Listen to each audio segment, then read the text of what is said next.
Late at night, an officer pulled over a lone woman in an empty parking lot. He grabbed her and began a search right there, but he didn't know who he touched. Subscribe and tell me in the comments where you're watching from.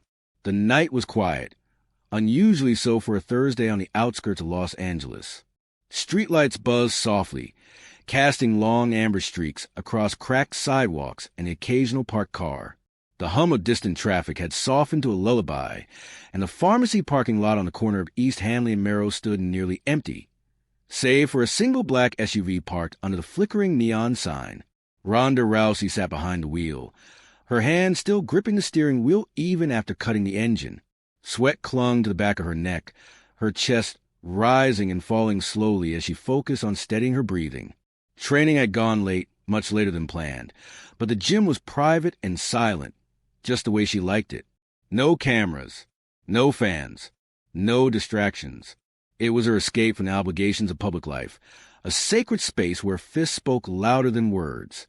Tonight, though, something in her gut felt off, not from a workout, but from the empty streets, the long shadows, the way silence sometimes felt like a trap being baited. She grabbed her duffel bag from the passenger seat, zipped it shut, and stepped out into the warm evening air. Clad in a dark hoodie, joggers, and sneakers, she looked like any other fitness enthusiast going about a late-night routine. Her blonde hair was tied back tightly, damp with exertion. No makeup, no entourage.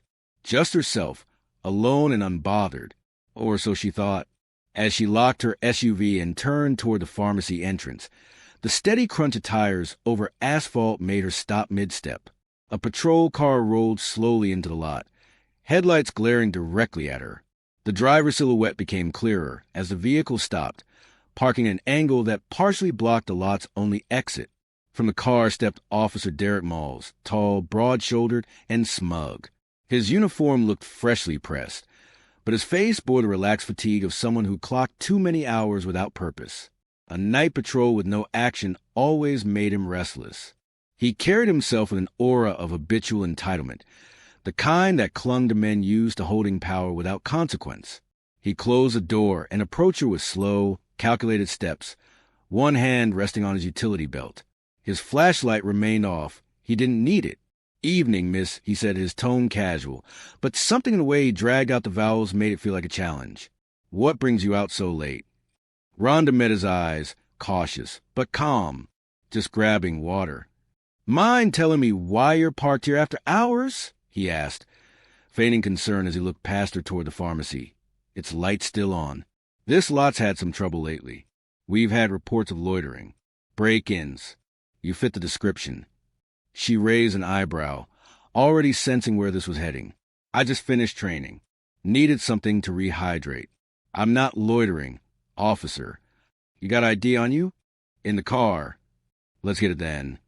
Slowly, she turned back toward the SUV, fishing for her keys in her hoodie pocket. He followed behind her, a little too close, his boots echoing on the asphalt. When she opened the driver's side door and reached inside, his hand landed on her back, just between her shoulders. Not aggressive, but intrusive. She froze. "You sure you're not hiding something in that bag?" he asked, his voice lower now. "It's a big bag for just a water run." "I'm not hiding anything," she replied flatly, not moving. "And I don't appreciate being touched." He chuckled, stepping closer. "Come on now. It's standard procedure. We've got rules to follow." His fingers brushed down her arm, slow and deliberate, before reaching toward the bag slung over her shoulder. Rhonda stepped forward and turned to face him fully, eyes locked, voice firmer. "Back. Off." His smile faltered, then returned with a mocking twist. Hello friends, if you're new here, then don't forget to hit subscribe button, and if you like, then hit the like button also, and don't forget to tell me in the comments where you're from watching this video. "What's the matter? Don't like a little attention?" She didn't respond. She didn't need to. The look in her eyes shifted, from passive tolerance to measured calculation. "Turn around," he ordered, placing a hand on his holster. "Need to check you for weapons. Raise your arms." "This is harassment," she said. "This is me doing my job," he snapped. "And if you don't want this to get worse, you'll cooperate." He grabbed her by the wrist, not roughly, but with the authority of someone who thought he was untouchable. The moment his fingers tightened, she felt the decision crystallize in her chest. In a blur of movement, she twisted her arm free, dropped her weight, and stepped to the side, using his momentum to send him off balance. His foot slipped, just enough for her to pivot behind him, pressing a palm to his shoulder blade to keep him at bay. "Whoa, whoa," he said, laughing in disbelief. "You're resisting now?" "Don't touch me again," she said, her voice like ice. But he wasn't laughing anymore. "You're under arrest," he growled, reaching for his cuffs. "You just assaulted an officer." She took a step back, raising both hands. "No, you touched me inappropriately. You tried to coerce me. I defended myself." He lunged, this time with intent. She sidestepped, letting his weight carry him forward, then swept his legs. He hit the ground hard, landing on his side.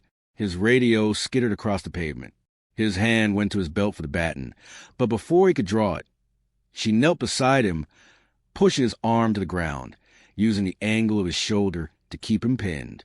The silence was broken only by the sound of his breath, now shallow and furious. "You just made the biggest mistake of your life," he spat. "You're going to jail. I'm going to make sure they throw the book at you." "I'm not the one who should be afraid," she said, then stood, backing away with her hands up, giving him space to recover. "But you should be." His hand fumbled for his radio. His voice crackled through the air, desperate and theatrical. "Officer down. Suspect is violent. Non-compliant. Need backup." Within minutes, 2 more cruisers pulled into the lot. Sirens silent, but lights flashing. Doors flew open. Officers approached with drawn weapons. "Freeze!" Hands in the air. Rhonda complied, slowly raising her hands, her gaze steady. "She attacked me," Malls shouted, still on the ground but now upright enough to gesture toward her. "Tried to take my weapon. She's dangerous." "I didn't try to take anything," she said, but her words were swallowed by the chaos. One of the arriving officers cuffed her without question, pressing her cheek to the hood of her own SUV. Her hoodie pulled tight across her shoulders, and she felt the cold metal of the cuffs lock into place. "Sir, do you need medical?" "I'm fine," Malls growled. "Get her in the car." In the distance, a phone camera glowed behind a bush. A teenager, no more than 17, zoomed in on the scene, whispering into his mic. "Bro, that's Ronda Rousey. And they're arresting her." She was led to the back of a cruiser. Silent now, jaw clenched. The humiliation stung, but it wasn't new. What was new was the scale of what this man had just triggered. Because he didn't know her. He didn't recognize her. And he didn't realize he had just grabbed the wrong woman. She sat in the back of a patrol car, watching Officer Malls stand, brush himself off, and bark more orders. He thought this was the end of something. He didn't know it was the beginning. The hum of the cruiser's engine was constant, a dull background vibration that did nothing to calm Rhonda's mind. She sat, handcuffed in the back seat. The padded plastic was sticky against her skin, and though her wrist no longer stung, the memory of Officer Malls' hand on her body burned far hotter. Her jaw was tight, shoulders squared. She didn't squirm, didn't protest, didn't beg. She just waited. She had learned long ago that silence could be sharper than fury, and far more enduring. Outside, the parking lot was now a theater of activity. Flashing red and blue lights danced across nearby storefronts, and voices crackled through radios with code words and clipped urgency. Officer Malls stood at the center of it all, wrapping his arm in a makeshift sling, half for dramatics, half for pain. His story spilled easily, rehearsed, exaggerated. A violent woman attacked him, tried to wrestle his baton away. Aggressive, erratic behavior. He was a victim of an unprovoked assault. "She snapped," he said to the younger officer, jotting notes on a clipboard. "Didn't even see it coming. 1 second she's compliant. Next she's throwing elbows like some street fighter." He left out the groping. He left out the threats. He certainly left out the moment he offered to let her go if she'd smile and play nice. But the narrative sounded good enough, and in the eyes of the responding officers, Malls had a uniform and a badge. She was just a suspect. As the cruiser pulled away from the pharmacy lot, Rhonda turned her head to watch the scene, disappear behind her. A flicker of motion caught her eye, a glowing screen. Someone had been filming. A teenager, hunched behind a dumpster. Phone clutched tight, eyes wide. He hadn't moved. He hadn't shouted or interfered. But he had captured something. It was a fragile glimmer of hope, one she tucked away deep in the back of her mind. The ride to the station was brief, but heavy. Neither officer in the front spoke to her. No Miranda rights. No clarification of charges. Just stone-faced silence. When they arrived at the precinct, she was processed with mechanical efficiency. Fingerprints, mugshot, personal belongings bagged and tagged. Her phone confiscated before she could attempt a single call. When she asked to contact her attorney, the booking sergeant responded with a lazy shrug and a muttered, "Later." She was placed in a holding cell with stark fluorescent lighting and a metal bench bolted to the wall. The air was stale, recycled, thick with a sour smell of sweat and bleach. The walls, painted in a sickly shade of beige, closing around her like a coffin that hadn't been nailed shut yet. Hours passed. No explanations. No visitors. No phone call. Only silence. In that silence, Rhonda reflected, not with regret, but with focus. Every moment played back in her mind with surgical precision. Every word he said, every place he touched, every calculated glance. She wasn't confused. She wasn't rattled. She was angry. But more than that, she was ready. Officer Malls had made one critical mistake. He assumed power meant protection. He assumed silence would follow shame. He assumed she'd break. But Ronda Rousey didn't break. She trained to endure. She trained to outlast. And, if necessary, she trained to make sure those who abused power never forgot the consequences. It was well past dawn when she was finally brought into an interview room. A single table, 2 chairs, a camera mounted in the corner, blinking red. The detective who entered looked tired, his collar stained with coffee and stress. He sat across from her and opened a manila folder with deliberate calm. "You know why you're here." "I defended myself from a predator in uniform." The detective didn't look up. "That's not what the report says." "I don't care what the report says. He touched me, threatened me, suggested I cooperate in exchange for leniency." He sighed, scratching something onto a pad. "Look, we don't have time for theatrics. You're being charged with assault on a police officer, resisting arrest, and attempted disarmament. That a minimum of 3 felony charges. And none of those charges address what he did." He flipped through a few pages, then leaned forward. "I'm going to give you an opportunity here. You can agree to plead to a lesser charge, battery, maybe walk with probation, no jail time.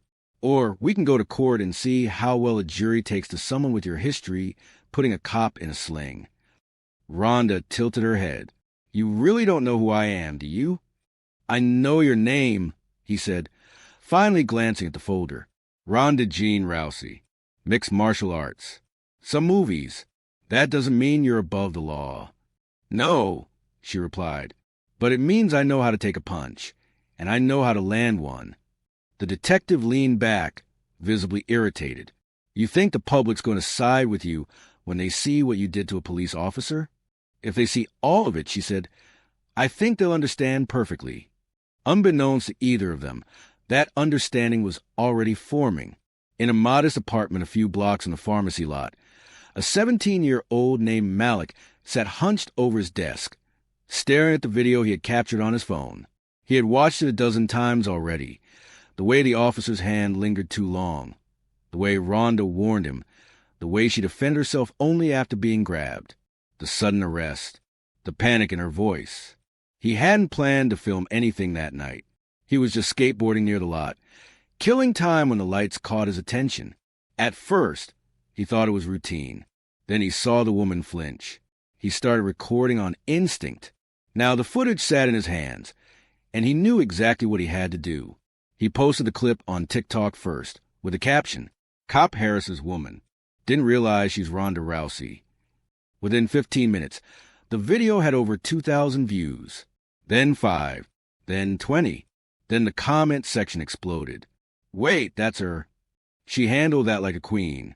Arrested for self-defense. Sounds about white. Tag Joe Rogan. Tag ESPN. Tag everybody.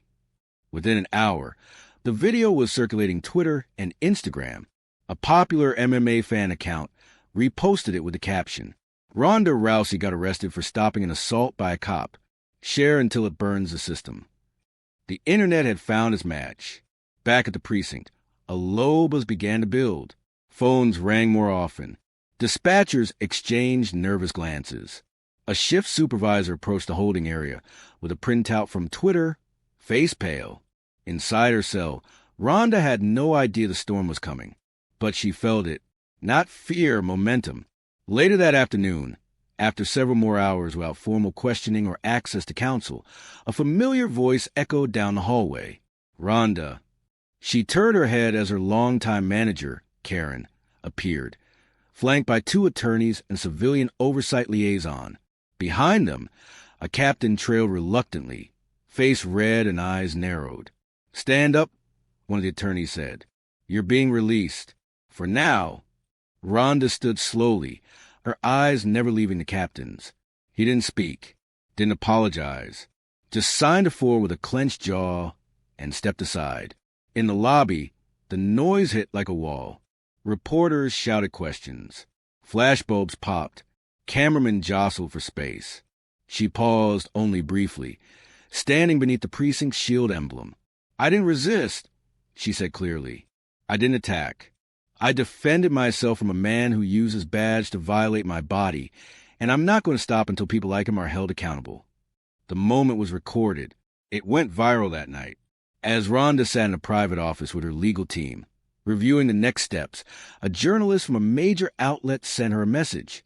"We've received 6 anonymous tips about Officer Malls. Women claiming he did the same to them. They were too afraid to speak before." Ronda closed her eyes and exhaled, not in relief, but in readiness. Because this wasn't about a bruised arm or handcuffs. It was about every woman who had ever been told to be quiet, to comply, to not make a scene. And Officer Malls had just made a scene large enough for the entire world to see. The air inside the legal conference room was dense with tension and the low hum of electronics. Phones buzzed intermittently on silent. Screens glowed with messages that kept coming. News clips replayed themselves across multiple tabs on laptops. Ronda sat at the head of the long mahogany table, her arms crossed over her chest, eyes trained on the monitor in front of her. Karen was beside her, her face a mask of controlled fury. While lead attorney Amanda Tellis clicked through a growing folder of witness statements, video transcriptions, and departmental policy documents, everyone in the room moved with purpose. But Ronda sat unervingly still. They had all seen the video a dozen times. Malls touching her, violating her space, ignoring her words. The arrest, the look in his eyes when he realized he couldn't control her, what had been meant to humiliate her had instead become evidence. But the weight of the moment hadn't lifted. If anything, it had intensified. There were no apologies from the department, no retraction of the charges, no internal investigation, at least not one anyone admitted existed. The official line remained unchanged. Ronda Rousey had assaulted a police officer and resisted arrest. The department would review all evidence. But for now, she was out on bail and under formal accusation. A felony. 3, actually. Her trial date was pending. It should have broken her. It would have broken most. Instead, Ronda's resolve solidified. She had been through worse, though never like this, not in a context so poisoned with power and ego. She had fought in cages, in rings, on movie sets, through media storms and private heartbreaks. But this wasn't just about her anymore. It was about the system, about what happened in silence, about what happened in shadows. Amanda clicked the next file open and turned the monitor toward Ronda. It was an anonymous tip. Another woman. No name, no date, just a description. "Officer M touched me during a stop. Said if I told anyone, he'd say I attacked him. I was 16. I kept quiet. I thought it was just me." Rhonda's stomach turned. Not from surprise, from confirmation. The sickness of knowing it wasn't an isolated incident, of knowing how many had carried the shame. without a platform, without proof, without the right to be believed. And how many others like Malls wore uniforms and smirks authority and left a trail of silent scars? By evening, the story had outgrown its original container. It wasn't just about Ronda anymore. The video had sparked a national conversation. Hashtags evolved from hashtag Free Ronda to hashtag She Fought Back to hashtag Cuff the Cop. And more recently, hashtag No Badge for Predators. Celebrities spoke out. Female athletes, actors, journalists, even former officers. Talk show panels debated the broader implications. News anchors used words like systemic failure, culture of impunity, and misogynistic policing. But the silence inside the department persisted. It was the next morning when Ronda received a call from a blocked number. She almost didn't answer, but something in her told her to pick up. Miss Rousey, the voice on the other end, said, low and calm, "I used to work internal. I can't say more over the phone. But you're not wrong. He's done this before. More than once. The records, some are buried, but they exist." Before she could speak, the call disconnected. Amanda traced the call's origin to a scrambled node. Untraceable. Whoever it was, they knew how to protect themselves, which meant they'd seen firsthand what happened to people who didn't. That same day, a reporter from a Herald Tribune reached out to Amanda. Her name was Selena Page. 10 years of investigative journalism, a specialty in misconduct and government corruption. She had sources, and she'd been chasing Officer Derek Malls for over 2 years. "I was told to drop the story," Selena said in their meeting later that afternoon. Seated across from Ronda in a quiet, private cafe just off Sunset. "By my editor. My managing director said it was not actionable, not in the public interest.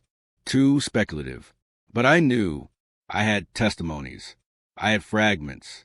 What I didn't have was a face, a voice the public would rally behind. Then they arrested you." She reached into her bag and pulled out a thin manila folder.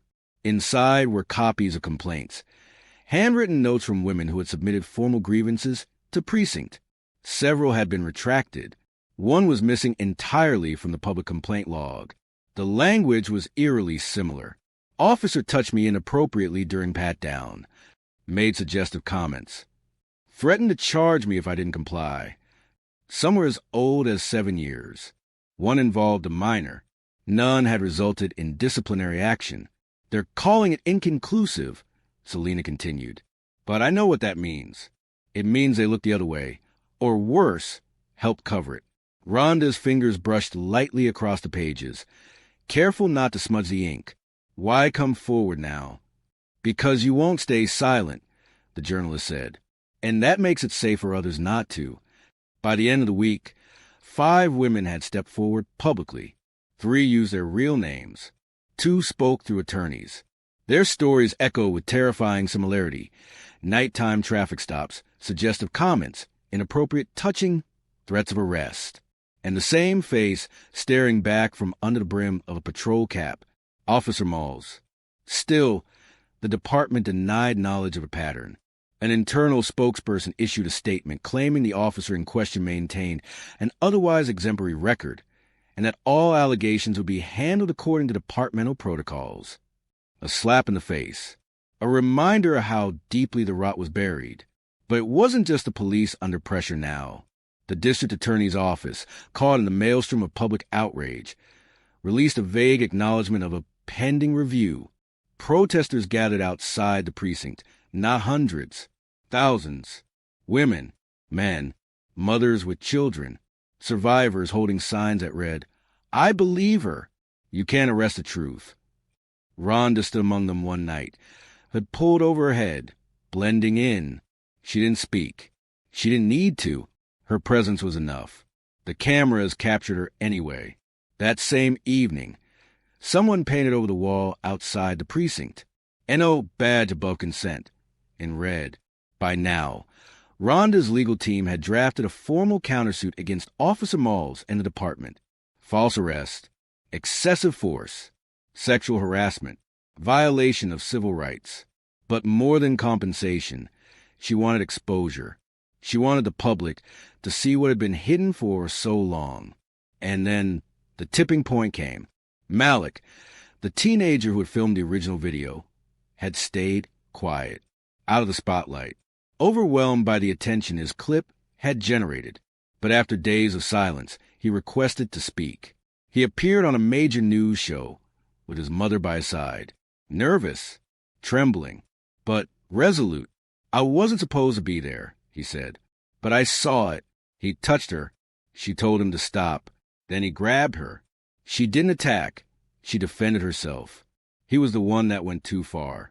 And I knew if I didn't share it, no one would believe her. His voice cracked on the last words. His mother held his hand. The room was silent. The clip went viral again. Hashtags surged. Politicians weighed in. Federal civil rights advocates called for an independent investigation. And finally, the pressure broke through. Officer Malls was placed on administrative leave, pending a formal review. A meaningless phrase, but a crack in the wall nonetheless. For Rhonda, it wasn't enough. She held a press conference the next day, surrounded by her team and several of the women who had come forward. "This isn't about me," she said into the sea of microphones. "This is about a system that grooms predators in uniform and punishes the people who fight back. They thought arresting me would silence me." She paused. "They were wrong, and they're going to learn what happens when they try to bury the truth under a badge." She left the stage to thunderous applause. And somewhere behind locked office doors and shuttered windows, men in suits and uniforms realized the same thing Officer Malls had learned too late. They had picked the wrong woman to touch. And now, there would be no more silence. The sun rose over Los Angeles like a blade being drawn slowly across the skyline, slicing the night into ribbons of fire and smoke. From the roof of the downtown hotel where Rhonda had been staying, under the advice of her legal team, she could see the distant shimmer of morning light bleeding through a haze of pollution and tension. Below her, the city was waking into a frenzy. News vans clogged intersections. Protest banners hung over overpasses and clustered along city sidewalks. Civilians were already gathering in front of the Santa Monica Police Department, their chants rising in volume and conviction each day. What had begun as an arrest had evolved into something seismic. Rhonda watched it unfold with a kind of numb clarity. Her name was everywhere now, not just in MMA forums or celebrity gossip threads, but in congressional speeches, UN subcommittee reports, classrooms, courtrooms, and corporate training videos. To some, she had become a symbol of resistance. To others, a threat. But to herself, she felt like a pressure valve left to boil, waiting for a final release. In the days following her press conference, the city spiraled into a storm of consequence. The department remained silent, but its walls began to shake. More women came forward, 8, then 11, then over 20. The official hotline for internal affairs had to be redirected through 3 separate operators. Every day brought another voice, another buried file, another missing report. And somewhere in that growing pile of paper and silence, something else began to surface. It started with a slip. A former officer, retired early for personal reasons, contacted Amanda's office under strict anonymity. He didn't want to be recorded. He didn't want to give his name. But he told them to look deeper. He said the problem wasn't just Malls. It wasn't even just the department. It was a network, a quiet fraternity buried inside the structure, protected by decades of complicity. They had a name once, Blue Shield. Amanda cross-checked what little they had against public records. No official references, no documentation, nothing in budgets or rosters. But buried in an old civil suit from a rural California town, a group of plaintiffs had accused several officers of racially motivated abuse. The case had never gone to trial. Settled out of court, the officers were reassigned. Among the scanned court documents was a single footnote. Unit designation disbanded, Blue Shield South. Rhonda leaned over the screen when Amanda showed it to her. The words were like a bruise rising to the surface. Her first instinct was disbelief. The second, recognition. This wasn't just about abuse. This was about a culture. Amanda found a blurry group photo from the lawsuit's archive. A dozen officers, arms folded, most of them grinning. And there, third from the right, unmistakable even in grainy shadow, stood Officer Derek Malls. They had a system. They had moved him, reassigned him, protected him. And it wasn't over. That afternoon, a team of volunteers under Amanda's supervision began combing through personnel transfers from the counties listed in the original case. Patterns began to emerge. Officers who shared precincts, overlapping traffic stop data, redacted memos, disciplinary complaints that vanished between jurisdictions. The deeper they looked, the more the pieces aligned, like puzzle fragments held together by omission. At the same time, Selena Page published the first part of her long-delayed exposé. She called it The Shield That Silences. The article traced decades of misconduct tied to a hidden structure within California's law enforcement apparatus. She detailed instances of false charges, sexual misconduct, and intimidation tactics designed to keep victims quiet. It was meticulous journalistic war. She quoted anonymous sources, filed FOIA requests, and traced sealed settlements. It was damning, and it was just the beginning. The public reaction was instant and volatile. City officials scrambled. The mayor issued a brief statement calling for calm. Civil rights leaders held vigils outside the courthouse. But the online world didn't wait for permission. Social media erupted. Hashtags multiplied. TikTok became a cascade of survivor testimonials. Anonymous videos. Faces blurred and voices modulated, flooding feeds. He touched me. He threatened me. They told me to stay quiet. And somewhere within that chaos, Malls vanished. He failed to report to his scheduled check-ins. His department issued weapon was missing. His house was found empty. Furniture overturned. Surveillance hard drives gone. No forwarding address. No communication. His legal team issued a vague statement about voluntary isolation. But no one believed them. Not anymore. Amanda feared he would run. Rhonda disagreed. He's not running, she said. He's hiding. That's different. Selena received a package the next day. No return address. Inside was a flash drive labeled BSS 2015 archive. It contained internal emails, rosters, and, most disturbingly, video. Body cam footage never released. Recordings of trainings where officers joked about manipulating suspects, using force in areas without cameras, planting doubt into female victim statements. In one clip, Malls was present, laughing. In another, he instructed a rookie officer on how to assert dominance during frisking. It was a blueprint for systemic abuse. Selena contacted Amanda immediately. They made copies. Rhonda watched every frame without blinking, her knuckles turning white as the laughter echoed through the speakers. "We need to release this," she said, voice like steel. Amanda hesitated. "It's sensitive. If this goes out unredacted, it could tank the whole legal process."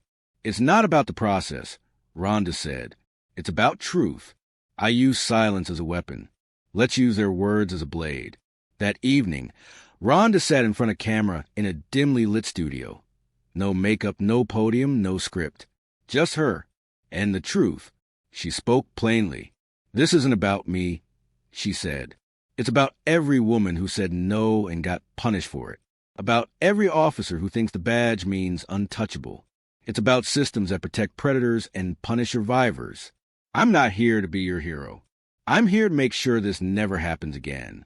The video went live at 8 p.m. By midnight, it had 10 million views. The next morning, the Santa Monica Police Department was locked down. Protesters surrounded the perimeter. A whistleblower leaked an email exchange between upper-level officials discussing how best to contain the fallout. Contain, not investigate, not address. Contain. And then came the bombshell. An internal affairs officer named Julianne Shaw held a press conference outside her department with shaken hands and watery eyes. She confirmed what Selena and Amanda had uncovered. "There is a pattern of intentional suppression of misconduct within our department," she said. "Files have been deleted, officers reassigned, victims intimidated. I can no longer remain silent." Behind her, a banner hung from the steps. "Protect the public, not the badge." Rhonda watched it live on a screen in her hotel room. The city outside was a furnace now, and she felt the heat in her veins. But the heat wasn't fear. It was momentum. That night, a knock came at her door. When she opened it, a young woman in plain clothes stood there holding an envelope. No badge, no introduction. She handed Rhonda the envelope and disappeared down the hallway before a single question could be asked. Inside was a single photo.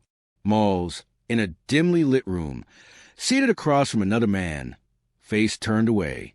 A timestamp, last week. A handwritten note beneath, still working with the others, still moving. He's not done. Rhonda folded the photo slowly. They're still protecting each other. She said aloud. Amanda looked at her from the couch. Then we exposed them all. The fire had already started, and it wasn't going out. The photo still lay on the table when the morning light broke through the hotel room window, casting thin golden lines across its surface. Maul sat captured in static grain, frozen mid-conversation, with a man whose face remained turned from a camera's view. The time-stamp was unmistakable. He hadn't run. He hadn't disappeared. He had simply retreated deeper, into the same web that had protected him for years. The network was not a memory.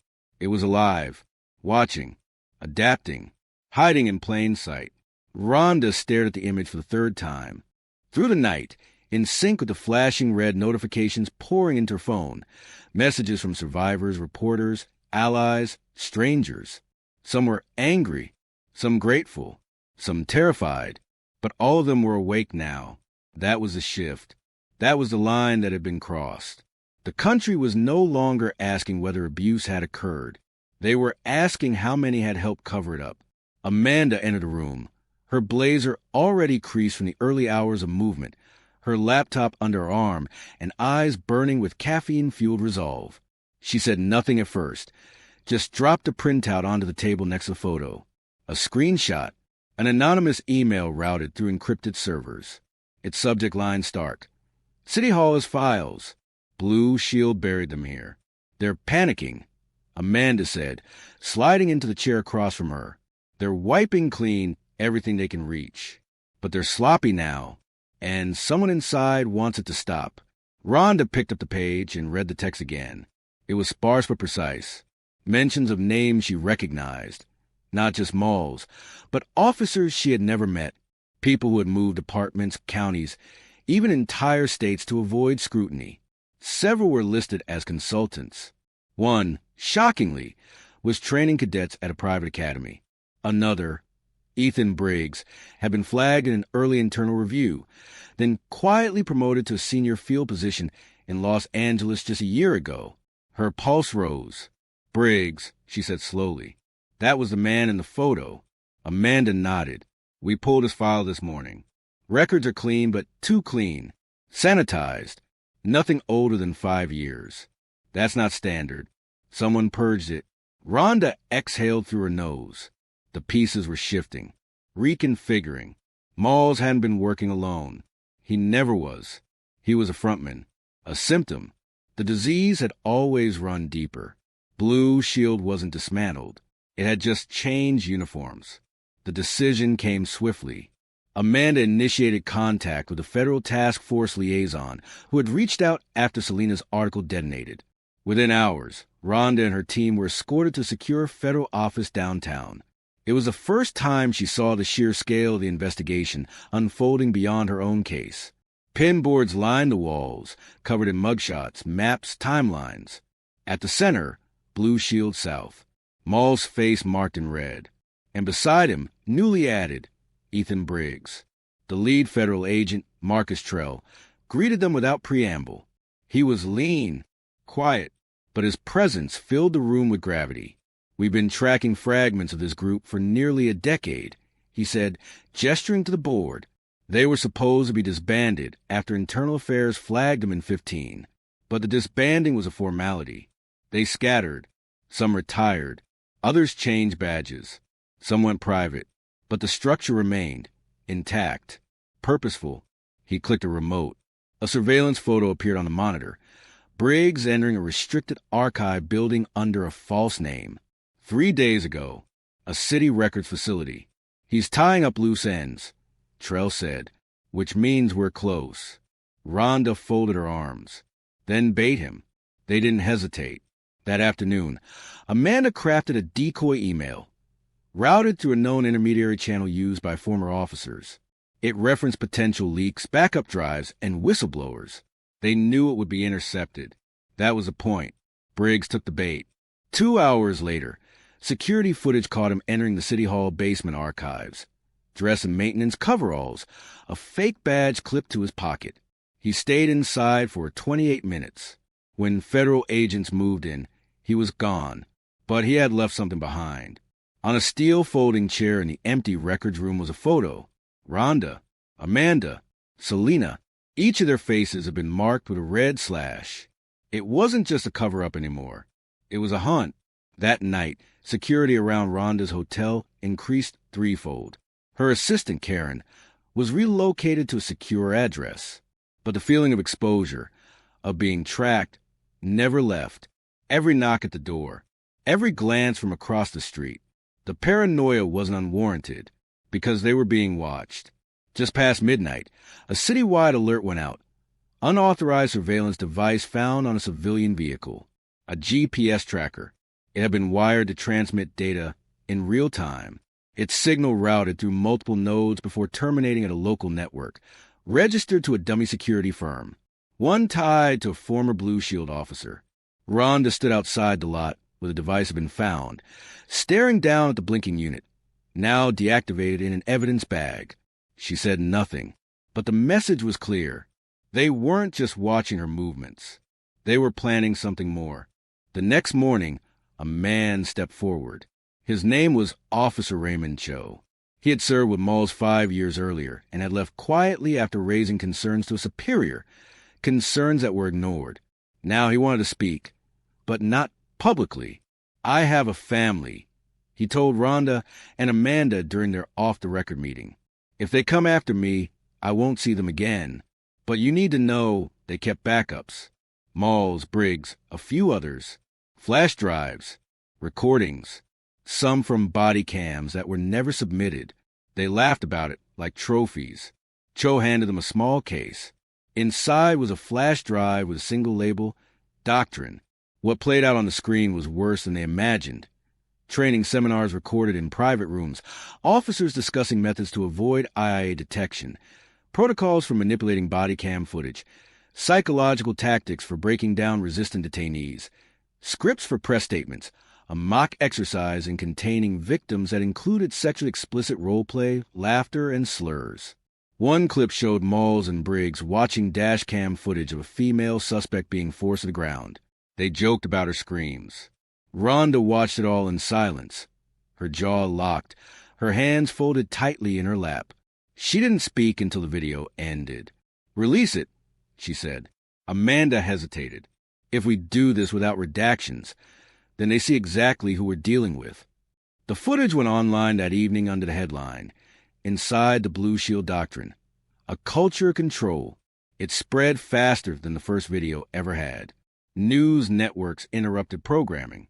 Public figures issued statements. Federal prosecutors opened new investigations. And on the steps of City Hall, citizens gathered by the thousands. Ronda arrived in silence, stepping up to the microphone alone. The crowd waited. "They built a system to silence us," she said. "They trained each other to abuse, to manipulate, to destroy lives. Not because they had to, but because they knew they could get away with it. I've fought in cages. I've taken punches that would stop a heart. But nothing hit harder than their silence." She paused, looked out over the crowd, thousands of faces. Women, men, children, survivors. "I'm not afraid of their network. I'm not afraid of their threats. I'm afraid of what happens if we stop looking, if we go back to pretending this isn't the truth. But we won't. Not now. Not ever again." The crowd roared. The next day, the Department of Justice announced indictments against 23 officers tied to Blue Shield South. Charges included conspiracy, obstruction of justice, sexual misconduct under color of law, and destruction of evidence. Malls was still at large. Briggs, too, but they were no longer in control. One by one, the systems they relied on collapsed. Officers turned on each other. Files emerged from old safes. Witnesses came forward from retirement homes and shelters. The truth could no longer be hidden. And as Rhonda stood on the balcony of the hotel that night, watching the city lights shimmer with electricity and change, she finally let herself exhale. She hadn't set out to start revolution, but when it came for her, she had chosen to stand, and the silence that had once felt like a weapon was now broken beyond repair.